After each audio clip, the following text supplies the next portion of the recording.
Hello and welcome student. I am Hemchand from Navjyoti Global School, Parpani. This is class 8, subject science, chapter 2nd. Today we will study about chapter 2nd, microorganism, friend and foe. So student, in the previous chapter you have learned about crop production. आपने जो previous chapter में study किया था crop production के बारे में. Today we will discuss about chapter 2nd, microorganism. So let's start our chapter microorganism. अब students micro organism होता क्या है इसके बारे में हम समझेंगे. माइक्रो ऑर्गेनिज्म का मतलब ही सीधे सीधे सूक्ष्म जीव, मतलब जो जीव जिसे हम आमतौर पे नहीं देख सकते, जिसे देखने के लिए हमें कोई ना कोई यंत्र की ज़रूरत पड़ती है. अब वो कैसे पड़ती है इसे हम स्टडी करते हैं. You have seen several kinds of plants and animals. However, there are other living organisms around us which we normally cannot see. These are called microorganisms or microbes. आपने अपने आसपास के स्थानों पर जो प्लांट्स हैं या एनिमल्स हैं, ऐसे अनेक सजीव देखे,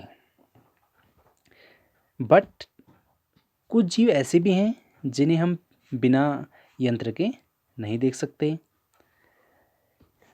कुछ जीव ऐसे भी हैं जिसे हम बिना यंत्र के नहीं देख सकते. इसे ही हम क्या बोलते हैं, माइक्रो ऑर्गेनिज्म और माइक्रोब्स. जिसे हम बिना यंत्र के नहीं देख सकते, इसे ही हम बोलते हैं micro organism. For example, you might have observe that during the rainy season moist bread gets spoiled and its surface gets covered with greyish white pieces. For example के लिए जैसे रेनी सीजन होता है, वर्षा ऋतु होती है, इसमें ब्रेड हम रखते हैं तो सड़ने लगती है ब्रेड, तथा जो इसकी सतह होती है सफ़ेद काले धब्बों जैसी दिखने लगती है. इन धब्बों को ही हम क्या कहते हैं, अब वो आगे हम पढ़ते हैं. देखिए जो सफ़ेद धब्बे दिखते हैं, observe these pieces through a magnifying glass you will see tiny black rounded structure. Do you know what these structure are and where do these come from. इन धब्बों को जो आवर्धन लेंस की सहायता से देखिए, आपको काले रंग की गोल सूक्ष्म संरचनाएं दिखाई देंगी. You will see tiny black rounded structure. काले रंग की जो सूक्ष्म संरचनाएं हैं वो दिखाई देंगी. डू यू नो, क्या आप जानते हैं, what these structure are and where do these some from. क्या आप जानते हैं कि यह संरचनाएं क्या हैं, यह कहाँ से आई हैं. सो स्टूडेंट्स, हम ये एक्टिविटी 2.1 में स्टडी करेंगे. 2.1 माइक्रो ऑर्गेनिज्म. एक्टिविटी 2.1 में हम स्टडी करते हैं, collect some moist soil from the field in a beaker and add water to it. अब ये बोल रहा है बगीचे अथवा मैदान में से एक बीकर में थोड़ी सी आपने क्या लेनी है, गीली मिट्टी लीजिए तथा इसमें वाटर, आपने इसमें क्या करना है, वाटर डालना है. After the soil particles have settled down. जो इसमें सॉइल पार्टिकल हैं, जो मिट्टी के कण हैं, ये बैठ जाने के पश्चात इसके बाद क्या करना है, absorb a drop of water from the beaker under a microscope. इसके बाद आपने उसमें जल की एक बूंद स्लाइड पर लेकर माइक्रोस्कोप की सहायता से इसका परीक्षण करना है. माइक्रोस्कोप की सहायता से आपने इसका परीक्षण करना है. एक्टिविटी नंबर 2 में क्या है, take a few drops of water from a pond, spread on a glass slide and observe through a microscope. इसमें आपने क्या करना है, take a few drops of waters की फ्यू ड्रॉप्स, आपने कुछ ड्रॉप्स लेनी है, फ्रॉम अ पॉन्ड, एक पॉन्ड से या एक तालाब से, spread on a glass slide and observe through a microscope. इसके बाद हमने क्या करना, जो कांच की स्लाइड पर फैलाकर माइक्रोस्कोप की सहायता से इसका प्रिसेशन करना है। Do you find tiny organism moving around? क्या आपको सूक्ष्मजीव गति करते हुए दिखाई दे रहे हैं? जो आपने प्रैक्टिकल किया, एक्टिविटी की, क्या इसको देख के आपको लगता है कि इसमें जो सूक्ष्मजीव हैं वो गति करते हुए दिखाई दे रहे हैं? वो हम आगे पढ़ते हैं। Next, these observations show that water and soil are full of tiny organisms, though not all of them fall into the category of microbes. जो हमने ऑब्जर्वेशन किया, इससे पता चलता है कि जो मिट्टी एवं पानी में जो अनेक अनेक छोटे छोटे सूक्ष्म जीव उपस्थित रहते हैं, जो टाइनी ऑर्गेनिज्म, जो सूक्ष्म जीव उपस्थित रहते हैं, though not all of them fall into the category of microbes. और इसके जो अनेक अनेक जो छोटे छोटे छोटे सूक्ष्म जीव हैं उपस्थित रहते हैं। अब सूक्ष्म जीव, अब इससे हम आगे पढ़ते हैं। These microorganisms or microbes are so small in size that they cannot be seen with the unaided eye. जो सूक्ष्मजीव इतने छोटे होते हैं कि उन्हें बिना यंत्र की सहायता से नहीं देखा जा सकता। Next, some of these such as the fungus that grows on bread.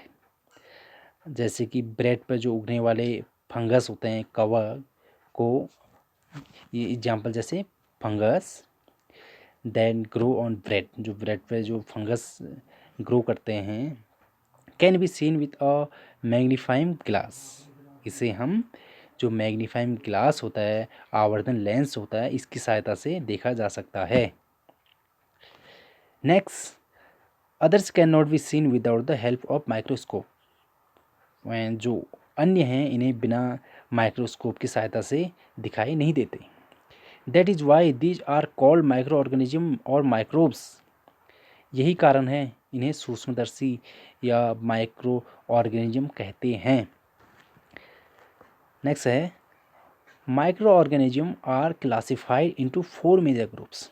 जो माइक्रो ऑर्गेनिज्म हैं, इसको 4 मेजर ग्रुप में क्लासिफाइड किया गया है। These groups are bacteria, fungi, protozoa and some algae. और जो ये 4 इसके पार्ट्स हैं, bacteria, fungi, protozoa and some algae, और एल्गी भी इसके पार्ट्स हैं, शैवाल जिसे हम बोलते हैं। Some of these common micro organism are show in figure 2.1 to 2.4।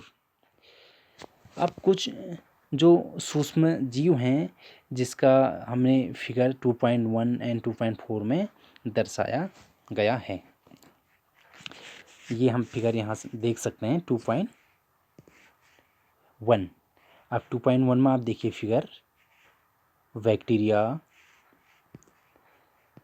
ये सभी फिगर जो हम एनालाइज कर रहे हैं, ब्रेड मोल्ड, पेनिसिलिनम, अमीबा, ये सब फिगर दर्शाए गए हैं। सो स्टूडेंट्स, नेक्स्ट हम पढ़ते हैं वायरसेस। अब वायरस क्या होता है, इसके बारे में हम स्टडी करते हैं। वायरस नाम भी आपने सुना होगा, आजकल चल भी रहा है कोरोना वायरस। तो वायरस शब्द आपके दिमाग में चल रहा है आजकल। तो अब वायरस होता क्या है, इसके बारे में हम एनालाइज करते हैं। Viruses are also microscopic but are different from other micro organisms. अब जो वायरस होता है, जिसे विषाणु बोलते हैं, ये भी एक सूक्ष्म होते हैं, ये भी सूक्ष्म होते हैं, परंतु ये अन्य जीवों से भिन्न है। जो माइक्रो वायरस है, ये अन्य जीवों से भिन्न है। They however reproduced only inside the cells of the host organism, which may be a bacterium, plant or animal. परंतु वे अन्य सूक्ष्मजीवों से जैसे भिन्न है, वे केवल परपोषी में ही गुणन करते हैं, अर्थात जीवाणु।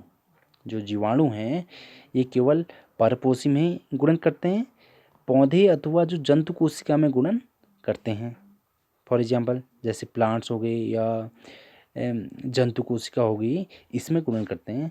विषाणु, जो वायरसेस हम बोलते हैं, इसका चित्र 2.5 में दर्शाया गया है।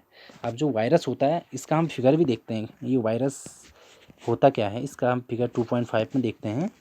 2.5, दिस इज 2.5 वायरसेस। इसका फिगर यहाँ पर दर्शाया गया, देखिए स्टूडेंट, वायरस। अब वायरस के बारे में हम नेक्स्ट स्टडी और करते हैं।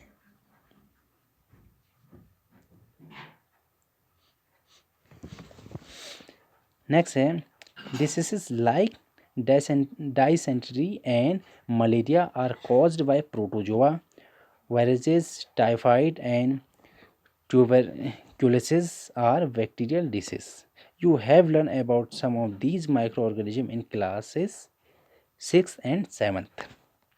अब ये बोल रहा है जो डिसीजेस लाइक है, जो अतिसार, ये जो मलेरिया कॉज्ड बाय प्रोटोजोआ, जो अतिसार है मलेरिया जो प्रोटोजोआ द्वारा होते हैं, एंड टाइफाइड हो गया या क्षय रोग बोलते हैं जिसे बैक्टीरियल, ये भी जीवाणु द्वारा ही फैलने वाले रोग हैं।